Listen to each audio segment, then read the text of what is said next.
I'm Margot Politis. Welcome to Study English, IELTS Preparation. Today we're going to talk about expressing attitude and using the words so and such. And we're going to find out about some nasty creatures called cane toads and all the trouble they can cause. Curious? Let's watch the clip. You can see these large glands he's got behind his eyes, which contain a lot of toxin. It's got various compounds in there, but basically what it does is give you a heart attack. The toxin's actually all throughout the skin, but the main concentration is in these glands. So basically something bites it, if it gets into its bloodstream, there's a good chance it'll be killed very quickly, yeah. We found a dead freshwater crocodile, which was apparently killed. Certainly one death adder, which is a venomous snake, quite an important Australian snake. We found one of those freshly dead with a small toad in its mouth. And even to small children, if a child was to put them in their mouth, the toxin is quite severe. The flip side of that is that there's a whole lot of animals which will be outcompeted by cane toads.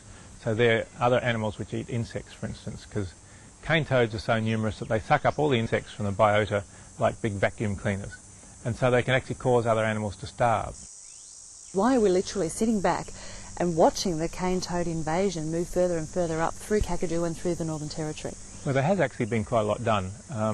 In fact, over a period of perhaps 10 years prior to this, a huge amount of effort and money has already been spent on looking at some way and means of controlling cane toads.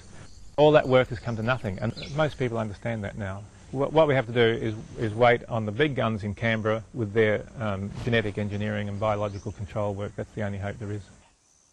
Cane toads are such prolific breeders. Each female will produce 50,000 eggs. There will be millions of cane toads out there. Unfortunately, cane toads are a big environmental problem in Australia. They're a species that was introduced from another country. We'll use their story to talk about attitude, or more specifically, attitude markers. Attitude markers can indicate the attitude of someone to what they are saying or what others have said. I just used one. I said, unfortunately, cane toads are a big environmental problem. The word unfortunately indicates my attitude to cane toads.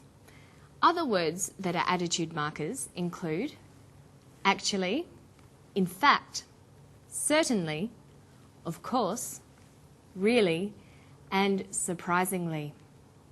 Let's listen to a wildlife ranger, Greg Miles, answering a reporter's question. Listen for attitude markers. Why are we literally sitting back and watching the cane toad invasion move further and further up through Kakadu and through the Northern Territory? Well, there has actually been quite a lot done. In fact, over a period of perhaps 10 years prior to this, a huge amount of effort and money has already been spent on looking at some way and means of controlling cane toads. Greg Miles says there has actually been quite a lot done, in fact. He uses the attitude markers actually and in fact to show that he disagrees with the reporter and to advance his own view. It's a polite way of expressing an opposing opinion. Other examples of words and phrases that are used to do this include, as a matter of fact, to tell the truth, or, well. Let's see some examples. Cane toads look harmless, but as a matter of fact, they're dangerous. I thought you liked cane toads. Well, I don't. Can you hear the attitude expressed in these phrases? Now here's ecologist James Smith again. You can see these large glands he's got behind his eyes, which contain a lot of toxin. The toxin's actually all throughout the skin, but the main concentration is in these glands. James uses actually here to introduce details. Because the details of the toxins are surprising in nature and perhaps unexpected, actually provides this subtlety of meaning. Now here's Greg Miles again. He uses two other attitude markers. We found a dead freshwater crocodile, which was apparently killed. Certainly one death adder, which is a venomous snake, quite an important Australian snake. We found one of those freshly dead with a small toad in its mouth. He says apparently and certainly. He says the crocodile was apparently killed. He uses apparently because he got his information from someone else and he's not certain that it's true. Based on appearances, it looks like the crocodile was killed by the cane toad. Greg says certainly one death adder was found dead. Here, Greg is emphasising that there's no doubt that this is true, that the death adder was killed by the toxins in the cane toad. From the use of these attitude markers, we can tell that he's not completely sure the crocodile was killed by a cane toad, but he's definitely sure the death adder was killed by one. Okay, let's turn our attention to another way you can express subtleties of meaning in English. They're correlative subordinating conjunctions. The words themselves are short and simple. So, that, and such, that. Listen to Greg Miles talking about the number of cane toads eating insects. The flip side of that is that there's a whole lot of animals which will be outcompeted by cane toads. So there are other animals which eat insects, for instance, because cane toads are so numerous that they suck up all the insects from the biota like big vacuum cleaners. Greg says cane toads are so numerous that they suck up all the insects from the biota. This means that cane toads are numerous enough to suck up all the insects from the biota. There are enough of them to do that. So that is called an amount construction. It expresses a meaning similar to enough, which means an adequate number or amount. But this construction also adds a meaning of result using the that clause.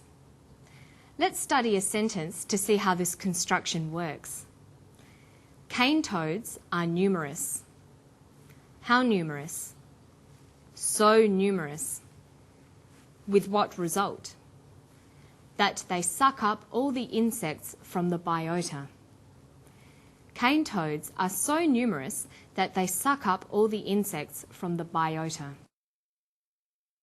The sentence uses the amount structure so that to define an amount and a result.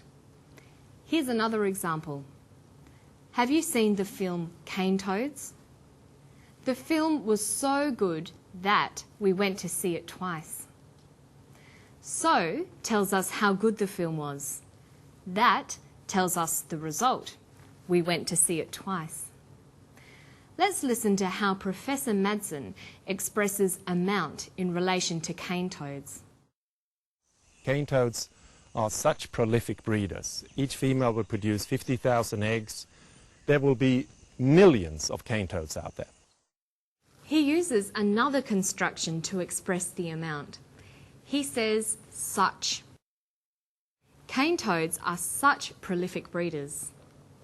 He adds the result clause, there will be millions of them, but without using the word that. That is sometimes omitted in informal English. It is understood without being stated. More formally, he would have said, cane toads are such prolific breeders that there will be millions of them. So and such in these constructions also provide emotive emphasis. For example, cane toads are so ugly. Cane toads are such a pest. So today we've looked at attitude markers and language for expressing emotion. We've also talked about the degree or amount constructions so and such.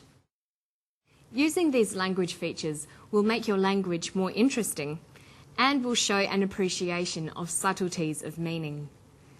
And it's time for me to go, but you'll find today's story and a lot more on our Study English website. I'll see you next time. Bye-bye.